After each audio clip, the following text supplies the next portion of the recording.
how do you go about, convincing the fan base that LSU is hiring X or Penn State's hiring Y when there's not a deep enough coaching pool? Because a lot of this is fan driven now. It Fans are is. being asked to be given the money. What do you mean you're bringing in this Division two runner up to Yes. program? Am I making sense, Sean? You are, and that's an important point, is the line between the administrators and the fans has blurred. Yes. It used to, fans are reactionary, right? And it used to be that athletic directors and presidents could take a much more measured approach. But now, because of NIL and revenue sharing, and the schools are that much more dependent upon fans for the money to fund the roster, Mhm. the schools have to be more reactionary too. They have to kind of adopt the fan mentality and respond to the whims of the fan base to a much greater degree than they did before. I think that's part of the reason for all these in-season firings. We're going to get more firings. There's going to be right now, I think there's 12 Power Four jobs open. I'm sure there'll be more than 20 by the end of November, early December. I don't think any president, including Michael Crow, is going to put their foot down. To me, the Dillingham thing, I could see it getting to the point where, hey, can you help my staff out? I don't think Dillingham is going to go to Rossini and say, yeah, we just renegotiated a deal last year, and I like it because it provides longevity for me and security for me.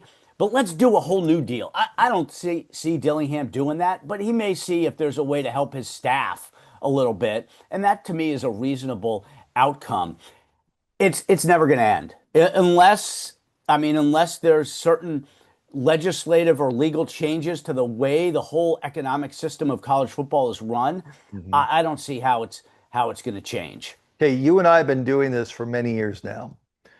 And I think there's been times where both of us have, on the air, off the air, felt like there's some dark clouds hanging over the sport. And yet, the TV numbers continue to go up.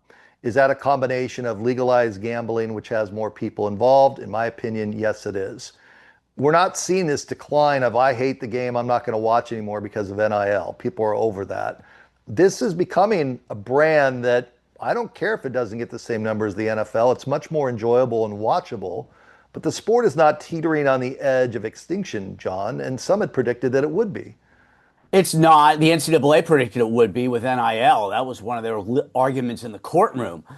The TV ratings are require a caveat because Nielsen has changed the way it measures, Yes. and they're capturing more out of home viewers. Yes. So some of it is just that they're getting an audience that was already there, not that there is an entirely new audience for college football. But yeah, the ratings are up. It is very popular. The expansion of the playoff has helped. I think NIL and revenue sharing and the transfer portal have helped because they've made more teams relevant, right? Look at Indiana, look at Georgia Tech. Yep. Those were not schools that could be relevant on the national scene previously. So there have been a lot of changes that have actually helped create parity, create more interest in more teams deeper in the season.